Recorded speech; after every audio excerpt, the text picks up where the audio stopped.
The story begins with a girl named Malorie, who is painting. Malorie is pregnant, and her baby is due in just a few days. Suddenly, her sister Jessica arrives and asks, "Have you seen the news on TV? The news is showing strange reports." When Malorie watches it, she learns that a mysterious disease has spread in Russia, causing people to lose control of their minds. Once infected, they are driven to take their own lives. The reporter explains that no one knows for sure whether it's a disease or a virus, but people suddenly see something, lose control, and kill themselves violently. The news says that millions are infected, and now the infection is spreading from Russia to other countries. Malorie ignores the news and goes to her pregnancy checkup with Jessica.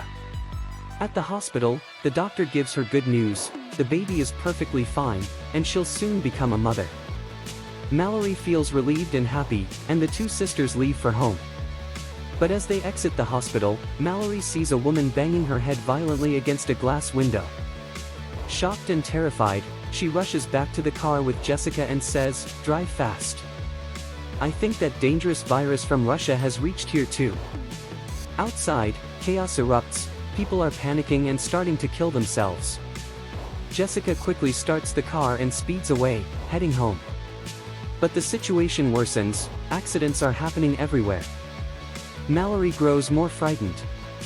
While driving, Jessica suddenly sees something, and her eye color changes. She loses control of herself, accelerates the car, and starts crashing into other vehicles. Malorie pleads with her to stop, but Jessica can't. It's as if something has taken control of her mind. Then their car collides with another, causing a massive accident. Luckily, both sisters survive and get out of the car. But before Malorie can react, she watches in horror as Jessica steps in front of a truck, killing herself instantly. Malorie is horrified, watching her sister die such a brutal death right before her eyes. But there's no time to grieve, chaos surrounds her. People are running in every direction, and Malorie joins the crowd, running desperately. Suddenly, someone pushes her, and she falls to the ground. A woman rushes to help her, but before she can lift Malorie up, she sees something, and just like Jessica, she loses control and sets herself on fire inside a burning car. At that moment, a man named Tom appears. He grabs Malorie and takes her inside a nearby house. Inside, a few terrified people are already sheltering there. Everyone is panicking, asking each other, "What's happening out there?" but no one knows. They turn on the TV again, and the reporter says that something is out there, and whoever sees it goes insane and kills themselves. The virus has spread across the entire world.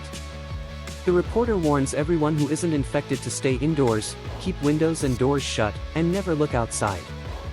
The group quickly seals the windows and covers the glass with paper so that whatever's outside can't see them or affect them.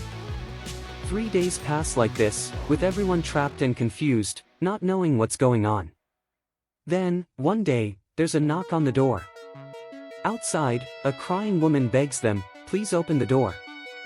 Tom goes to open the door for the crying woman, but Douglas stops him, warning that she might be infected. Malorie, however, points a gun at Douglas and orders Tom to open the door. Tom obeys and lets the woman inside. Her name is Olympia, and she is pregnant too. When they ask how she managed to reach there blindfolded, Olympia explains that she had run out of food, so she started knocking on every door she could find until she reached this house. Hearing this, Douglas says that they're all starving as well, since they've been trapped inside the house for 7 days. Now everyone starts discussing how to get food from outside.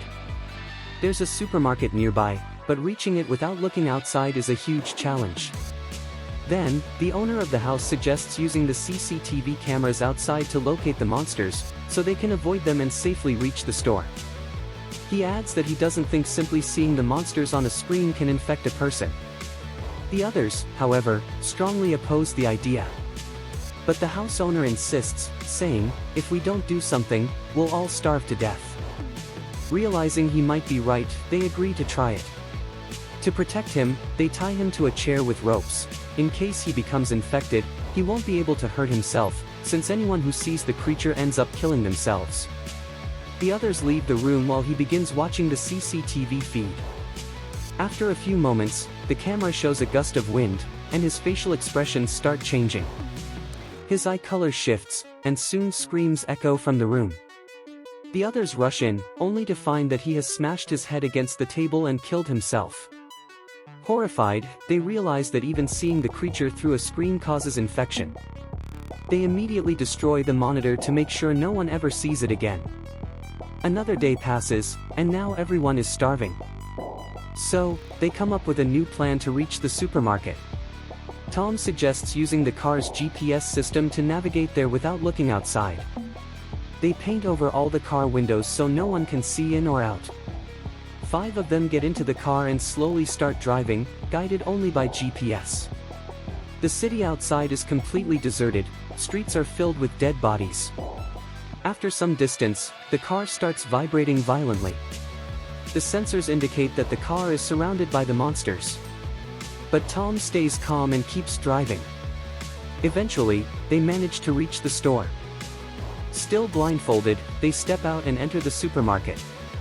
Once inside, they lock all the doors and windows, then remove their blindfolds. Inside, there's plenty of food and supplies. Everyone is thrilled and starts gathering as much as they can. Meanwhile, we see Malorie and Tom talking, their bond grows stronger, and it's clear they've started liking each other. While looking around, Malorie finds a cage with 3 birds, which she decides to take with her. Suddenly, someone starts knocking on the store door. The group gets frightened and refuses to open it. The man outside begs and cries, pleading with them to let him in. The group feels pity, but they're also scared he might be infected. So, they prepare themselves. If he shows any sign of infection, they'll have to kill him immediately. When they open the door slightly, the man forces his way in, shouting, "The creatures are so beautiful. You all must see them." Realizing he's infected, they panic. To protect everyone, Charlie pushes the man outside, but in doing so, goes out with him. The infected man brutally kills Charlie, who sacrifices his life to save his friends. After this, Malorie notices that the birds react. They start chirping loudly whenever the creatures are near. She realizes they can use the birds as a warning system. The remaining 4 survivors return home with the food, grieving Charlie's death. That night, everyone goes to their rooms. Suddenly, there's a knock at the door again. Olympia, hearing it, opens the door without thinking and lets a man inside. Malorie sees this and immediately aims a gun at her. The rest of the group rushes out, alarmed to see a stranger in the house. They angrily shout at Olympia for bringing him in. Olympia defends herself, saying, "I've been alone outside. I know how hard it is to survive out there. I couldn't leave him to die." The stranger introduces himself as Gary and pleads, "Please don't throw me out. Some psycho people broke into my house, forced my friend's eyes open, and made them look at the creature. They all killed themselves after seeing it. I barely escaped and made it here." He explains that whoever sees the creature experiences their deepest pain or trauma, something so horrifying and personal that they can't bear it and end their own lives. Gary also reveals something shocking: the psycho people he mentioned didn't wear blindfolds. In fact, they were happy to look at the creatures. From this, the group learns that the creature doesn't kill people who are already deeply broken or depressed. Instead, it controls them, turning them into its servants, who trick or force others into seeing it. Now the question arises, is Gary one of these servants, or is he just another human survivor like them? For now, the group allows Gary to stay, but Douglas doesn't trust him at all. Furious, Douglas grabs a gun and threatens to throw Gary out. But before he can act, Cheryl sneaks up behind Douglas and hits him on the head, knocking him unconscious. They then lock Douglas in another room. They lock Douglas in the room, and Gary thanks everyone for letting him stay. The next day, Malorie and Olympia suddenly go into labor at the same time. Tom and Cheryl help them upstairs to deliver their babies, while Gary stays downstairs, acting strangely.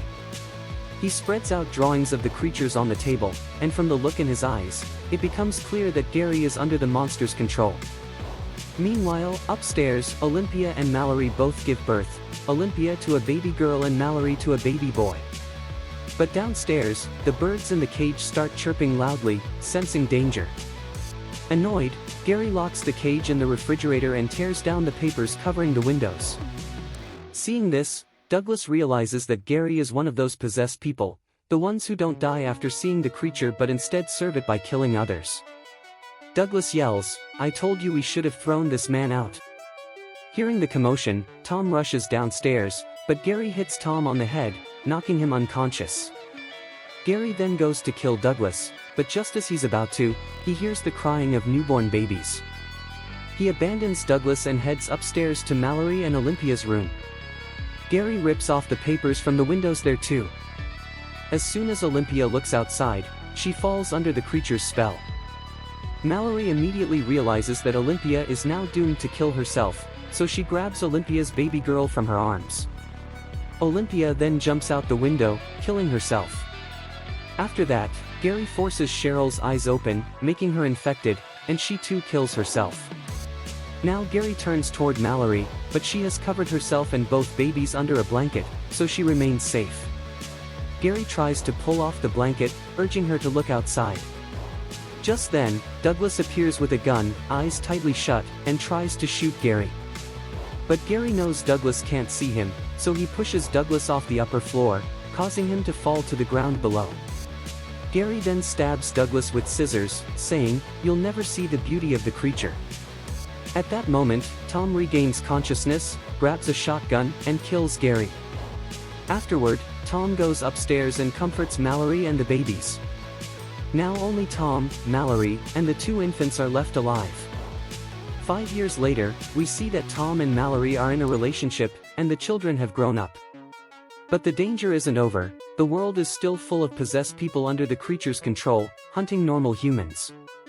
For the last 5 years, they have lived quietly in hiding, and Malorie has trained the children how to survive in such harsh conditions. By now, we learn that the boy is Malorie's biological son, while the girl is Olympia's daughter, whom Malorie adopted after Olympia's death. One day, they hear a voice on the radio. A man named Rick says, "We have a safe place here, a colony with food, shelter, and everything you need. Follow the river downstream. When the current gets strongest, go into the forest nearby, that's where you'll find us. You'll hear the sound of many birds. It will take about 2 days to get here." Tom believes him and wants to go, but Malorie refuses, fearing it might be a trap by infected people. That night, Tom tells her, "If we want to survive, we have to take this chance. We can't live blind forever." The next day, while they are out gathering supplies, a group of psycho people, servants of the creature, attacks them. Tom tells Malorie, "This is our chance to escape. I'll distract them, you take the kids and head to the river." Malorie refuses to leave him, but Tom says, "One of us has to die for the others to live." He then sends her and the kids out the back door while he blindfolds himself, grabs a shotgun, and confronts the attackers. They order him to take off his blindfold, but Tom tries to stall for time so Malorie can get away. However, the attackers spot Malorie and the children escaping, so Tom quickly shoots 2 of them, though he's wounded in the process. Realizing he can't aim properly while blindfolded, Tom removes his blindfold, kills 2 more attackers, and finally faces the last one.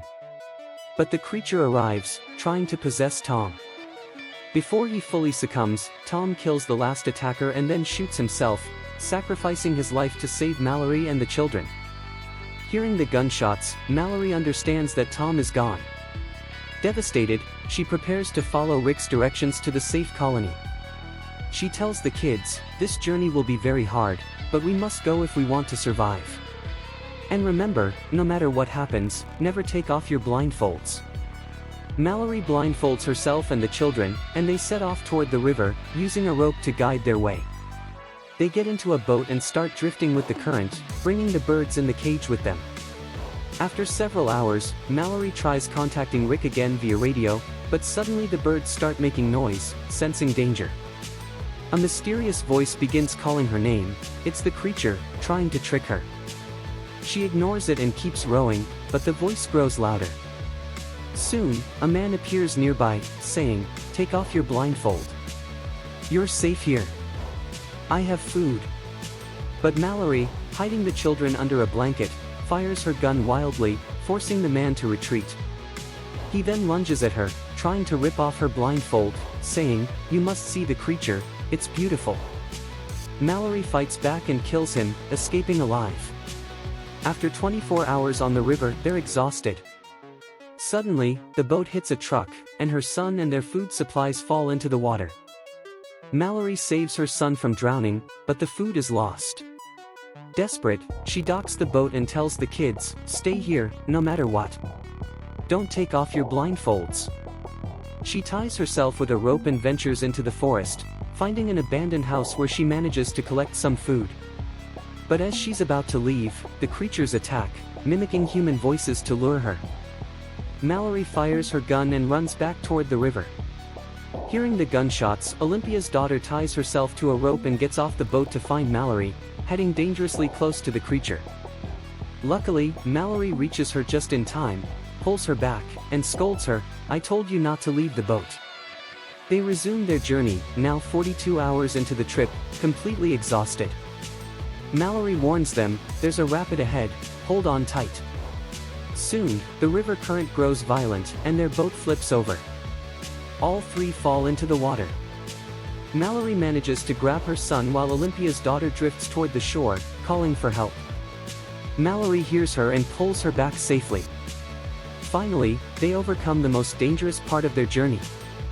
As they walk through the forest, they begin to hear the sounds of many birds, just as Rick had said. Following the sound, they move closer to safety. But the creature arrives, trying to lure them into removing their blindfolds. Malorie tells the kids, "Ignore the voices. Keep moving." Suddenly, Malorie falls into a pit and loses consciousness. The children panic and start calling for her. The creature imitates Malorie's voice, trying to trick them into taking off their blindfolds. The kids nearly do, but just in time, Malorie wakes up and shouts for them to stop. She finds them by following their voices. Malorie grabs them and runs toward the sound of the birds, while the creature chases closely behind. Finally, they reach a large gate and bang on it, begging to be let in. The people inside open the gate, quickly check their eyes to ensure they're not infected, and then welcome them inside. Malorie removes her blindfold and realizes they're in a school for the blind, a place where most people can't see, making them immune to the creature's power. She meets Rick, the man from the radio who guided them there. The colony also keeps many birds, which help them detect danger. Malorie releases the birds from her cage, finally setting them free. And with that, the story ends.